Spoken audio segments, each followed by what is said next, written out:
The NFL draft is over. Let's talk about some winners and some losers.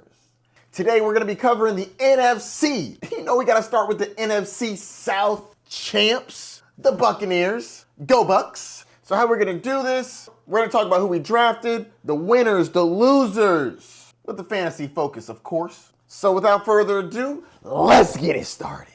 Winners and losers for the Tampa Bay Buccaneers. Starting at the quarterback position, Baker Mayfield is a winner. The Buccaneers drafted wide receiver Emeka Egbuka in the first round. This is the first wide receiver the Bucs have drafted in the first round since Mike Evans in 2014. So Baker's a winner. Egbuka's not a loser, maybe a slight loser in the short term. He doesn't have a shot to be the number one receiver. That's Mike Evans. If Chris Godwin is healthy, he's going to be the number two. So he really doesn't have a shot to be the number two unless Chris Godwin is banged up. I don't know Chris Godwin's health, but assuming he's healthy, Egbuka's going to be number three. If Chris Godwin's banged up, I think they ease him back in and let the rookie come in and do some work. Jalen McMillan is a definite loser, though. He was our wide receiver 3 last year, and he's not going to see the field much with Egbuka here. Egbuka's one of the best wide receivers in the draft. I got him as top 3. Stoked to have him. I think he's going to be better long-term, so great for dynasty. I just drafted him in the league. Let's go! The Buccaneers went defense with the rest of the draft. Thank goodness, because we needed them. 2 cornerbacks, 2 edge rushers. My dad should be happy. I'll find out soon. I'm going to call him. Rashad White and Bucky Irving are safe. We didn't draft any running backs. Moving on to the next team. Winners and losers for the Atlanta Falcons. Honestly, it's pretty net neutral. The Falcons drafted mostly defense. Linebacker, edge, safety, offensive tackle in the 7th round. So who's a winner? Everybody who has a job still. I'm going to keep this one quick. From a fantasy standpoint, status quo, which is actually not the worst thing in the world. Having some consistency year over year can be a good thing. I guess they're going to have Michael Penix play for a full season for the first time, but at least no one lost any value. Moving on. Winners and losers for the Carolina Panthers. Winner, Tetairoa McMillan. Wide receiver drafted 8th overall. Clear winner. He's going to be the clear-cut number 1 on this team. If not, we got a problem. You should be an alpha. Getting drafted 8th overall. Bryce Young was looking good towards the end of the year. I think T-Mac should help with that. Speaking of Bryce Young is a definite winner after the draft. They got the exact kind of receiver that Bryce Young needs. A big boy, 6'4", 220, contested catch man. Yes, that is what he needed. A big boy that can go up and catch the ball. And somebody he can see over the line. Where there's winners, there's losers. Xavier Legette is a slight loser. I still think that he'll be fine. He was a first-round draft pick last year. They're not going to give up on him. He should be better in a better offense. But whereas he would have been the number 1 coming into this year, he's probably the number 2 and maybe the number 3 if Adam Thielen's still there. The team drafted Trevor Etienne in the 4th round. I'm not really worried about that for Chuba Hubbard. He should be fine. But poor Jonathan Brooks is out probably for the whole year. And when he comes back, he's just going to have more competition. They already brought in Rico Dowdle on the team. It's a crowded backfield. I think Chuba should be fine, but all the backups, they're going to be fighting and jockeying for spots. No bueno. On to the worst team in the division, the New Orleans Saints. Winners and losers for the New Orleans Saints. Winner, Tyler Shaw. Not gonna lie, wasn't really on my radar before the draft. Probably because he's an old man. He had like 7 years of eligibility in college. But he should be NFL ready. I also drafted him in a dynasty league, so I'm hoping he's ready. And what's going on with Derek Carr? Is he gonna have surgery? Is he gonna be out? Drafting a quarterback in the 2nd round, not a good sign for Derek Carr. So I'd say Derek Carr's a loser. Tyler Shaw, winner. I think he's got a shot to play this year. I really don't know what's going to happen with Derek Carr. Tyler's got a good arm. He's just got to stay healthy. He's lost 2 or 3 years to injury, mostly broken bones. He can move a little bit. I'm rooting for him. Not to win games because he's in my division. I hope he plays well for fantasy. Selfish purposes. Other than that, not really a lot to talk about. They drafted Devin Neal in the 6th round.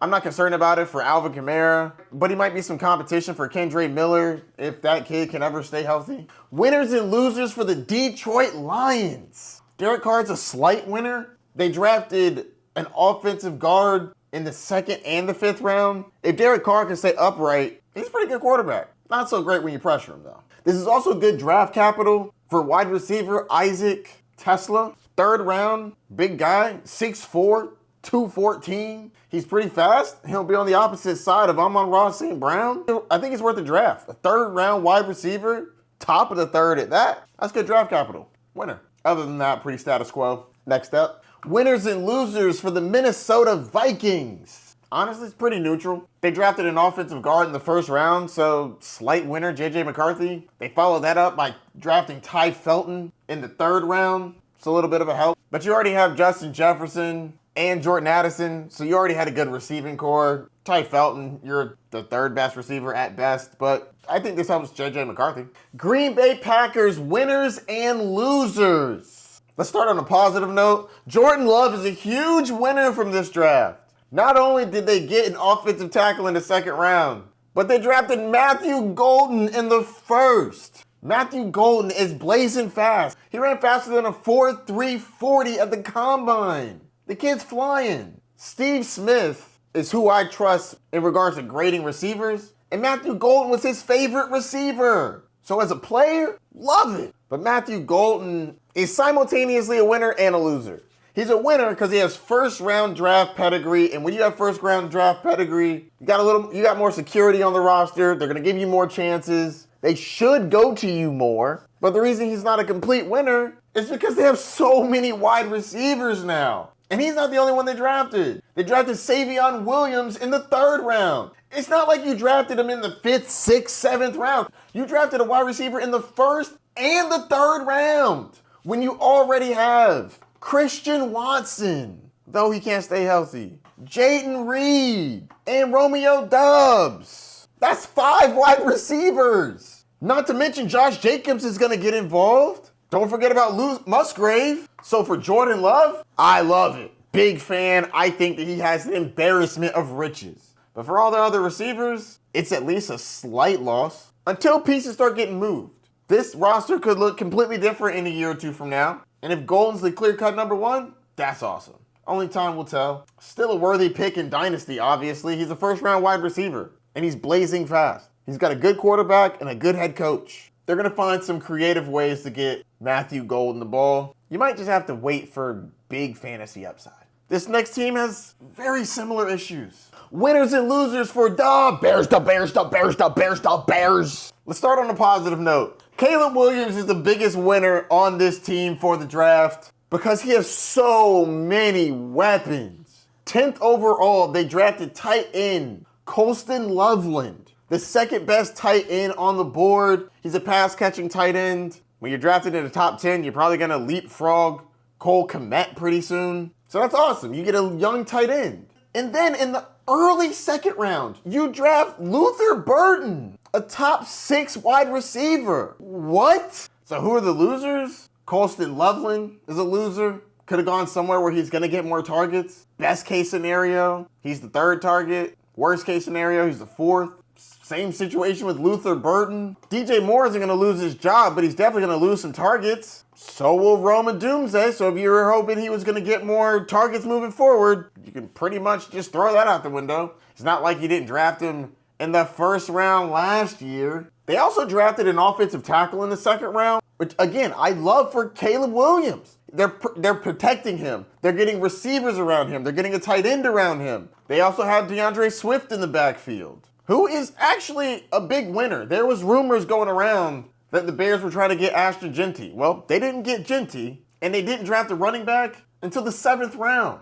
That being said, I actually do low-key kind of like this guy. Kyle Menangi, I've been hearing some good things about him. I'm keeping an eye on the young buck. But until then, moving on to the next division, the NFC West. Let's start with the winner of the division. Winners and losers for the Los Angeles Rams. Winner, Terrence Ferguson, pass-catching tight end. Drafted in the 2nd round. He ran the fastest tight end 40 at 4.63. Most receptions all time for an Oregon tight end with 134 and 16 touchdowns. He can be a nice grab. Winner. Loser, obviously, Tyler Higbee. When you draft a tight end in the 2nd round, that's a receiving tight end. The other tight end's kind of got to be a loser. They drafted Jarquez Hunter in the 4th round. That does give Blake Corum a bit of competition, something to watch for, but just minor losers there. I'm obviously not concerned with Kyron Williams at all. It's a 4th round running back. Should be fine. Moving on. Seattle Seahawks, winners and losers from the draft. Sam Darnold is a slight winner. I know I gotta update the graphic. They drafted the best guard in this draft, which is great for Sam Darnold. When you can protect Sam Darnold, he's pretty good. But when you can't, he's seeing ghosts. They also got him a 2nd round tight end, Elijah Arroyo, the 3rd best tight end in the draft in the 2nd round. I like that. Also a winner. The team sounds like they want to use him outside like a big body wide receiver. Love to hear that. He's 6'5", 250. It's a big boy. The pro comp, Trey McBride. Love to hear it. But here's where it gets a little dark for old Sammy boy. Those all were positives. Winner. This is the part that makes him a loser. They drafted Jalen Milroe, and they sound like they want to use him.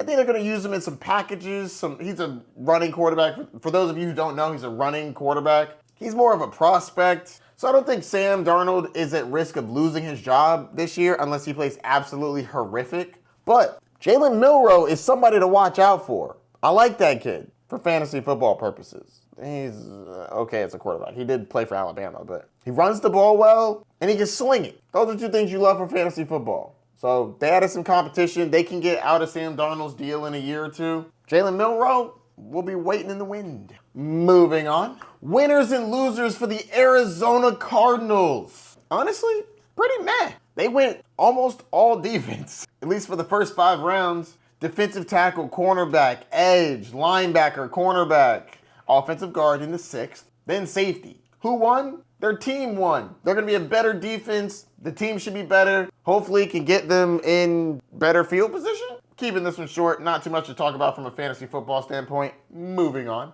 Winners and losers for the San Francisco 49ers. Let's just say not big impact on this one.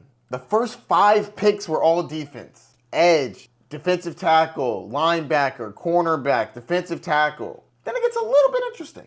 They draft Jordan Wilkins in the 4th. I'd say he's a slight winner. He's a 4th round draft pick on an offense that's searching for receivers. He'll probably slot in as the 3rd best wide receiver, but you might see the field a little bit. With Deebo Samuel gone, Brandon Ayuk banged up, who knows how he's going to start the year. You're really competing with Juwan Jennings, Ricky Pearsall. Could be worse. I also really like Kyle Shanahan's offense. They drafted a running back in the 5th round, Jordan James. Obviously, this doesn't affect Christian McCaffrey, but who it might affect is Isaac Guerendo, who I was hoping was going to be the clear-cut number 2 with Elijah Mitchell gone and Jordan Mason out of here too. But to be fair, they couldn't go into the year with just 2 running backs. Isaac Guerendo, keep your spot. I traded a 2nd for you. I'm so sad about that right now. Ugh. You got the skill, do the work. And stay healthy, young blood. Moving on to the final division in the NFC. Now let's talk about the NFC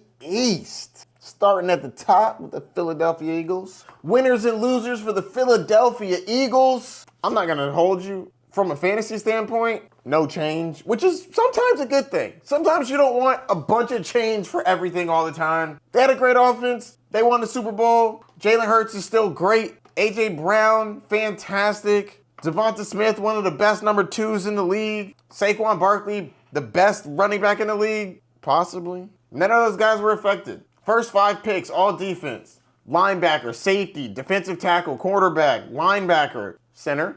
They grabbed a couple offensive linemen late in the draft, but, I mean, Howie Roseman was cooking. This defense just keeps getting better and better and younger. He even traded up in the 1st round to get the best linebacker on the board. But for fantasy purposes, status quo. Moving on. Winners and losers for the Washington Commanders. Slight winner, Jaden Daniels for the offseason in general. They drafted an offensive tackle in the 1st round and picked up free agent Jeremy Tunsil. I love them bolstering that offensive line to protect Jaden Daniels. And got a speedy wide receiver who ran a 4.3 4.40. That's fast. I like that. Luke McCaffrey is a slight loser. On to the next team. Winners and losers for the Dallas Cowboys. They drafted an offensive guard in the 1st round, so that'll help protect Dak. But I was hoping Dak got a weapon of some sort. So he's kind of a neutral for there. Yeah, the offensive line is better. Protecting Dak is obviously extremely important, but so is having someone to throw to. I know CeeDee Lamb is one of them dudes. But who else are we talking about? Jalen Tolbert? They did draft a running back in the 5th round, Jayden Blue. I actually kind of like this. He'll give Miles Sanders and Javonte Williams some competition. I think he's a slight winner because he could win this spot. I'm not saying he's guaranteed to, but he's going to be fighting for it. And that would make Javonte Williams and Miles Sanders slight losers because they got more competition. All in all, from a fantasy standpoint, I'm kind of about this draft. CeeDee Lamb looks like he's still about to be that dude. So that's good, I guess. All in all, I really enjoyed this draft process. We have a lot of fantasy relevant wide receivers, running backs now. Quarterback, whatever. Some receivers went to really crowded spots. Some other ones went to some not so crowded spots. I just haven't gotten to get to those yet. Really looking forward to breaking down the AFC. Just got through the NFC. I'm not mad at what the Bucs did. At the time, I was very confused. I didn't think that we really needed a receiver. Makes me really wonder about Chris Godwin and how close he is. But long term, I'm happy we have Emeka Egbuka. I think that he's going to be good for us 2, 3, 4 years down the line. And after that, they went cornerback, edge. So, I mean, they took care of defense. Hopefully they make good picks. So how do you feel about the draft? Did your team get the players you wanted? Did you miss out on anybody? Oh, let me know if you like this longer form content. This video is about to be long. I don't normally make videos this long, but I've actually really enjoyed yapping, chopping it up with y'all. I'm thinking about going live at some point as well. Is that something y'all would be interested in? We can talk about different things, trades. I want to connect more with you, the people.